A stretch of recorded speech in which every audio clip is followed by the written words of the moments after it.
Yes, mambo ni aje? Poa kama kawaida. Yes, shukrani sana. Hebu tuambie huko hapa kwenye kikao cha maandalizi ya michuano ya Mapalala Cup 2026. Wewe ni majina yako unaitwa nani na ni kiongozi wa timu gani? Mimi naitwa Mohamed Ramadhani Mchewa, ni kiongozi wa Mchanganyumba FC, pia ni afisa habari wa Mchanganyumba FC. Kwanza nashukuru kabisa kufika hapa. Kikao kimeisha salama, lakini pia nashukuru sheria tumezisikia. Naamini kila lile ambalo limezungumzwa hapa atalifanyia kazi sisi kama timu ili kuhakikisha hili kianza tunaenda kwanza michuano salama. Mahitaji yenu ni yapi? Mahitaji ni kuchukua pointi 3 kwa kila mechi.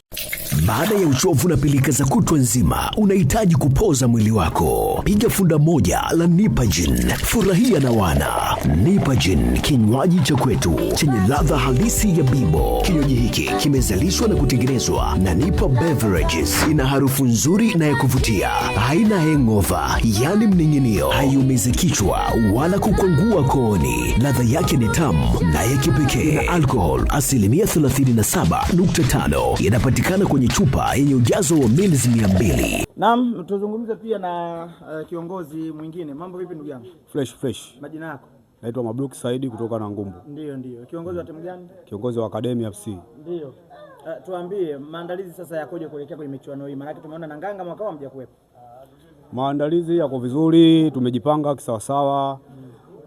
Kiukubwa tunakuja kwenye ligi kuja kuchukua kila timu pointi 3. Sawa. Kwa malengo yenu ni yapi, labda kufika wapi? Finali. Kwa hiyo na Academy unawaambia mwaka huu ni finali. Sisi kila ligi ambayo tunashiriki tunafika finali. Hatujawahi kukosea. Wawote anayesikia wakati mimi naongea ni kiongozi wa Academy. Academy haijawahi kukosea. Mara zote sisi kufika finali imekalia uhakika. Kila la heri.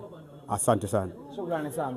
Naam, kiongozi, mambo ni aje? Mambo ni poa. Majina yako? Kwa majina naitwa Salumu Ibrahimu. Mimi ni katibu wa Young Boys FC kutoka na Ngumbu. Sawa. Tuambie, na Ngumbu pale kuna timu mbili. Nyinyi timu yenu ni Young Boys, mmejiandaje kuhakikisha mnafanya vizuri? Mimi kwa timu yangu nimejiandaa vizuri. Bila shaka na nahakikisha 100% kombe hili nalichukua. Shukrani sana. Nashukuru.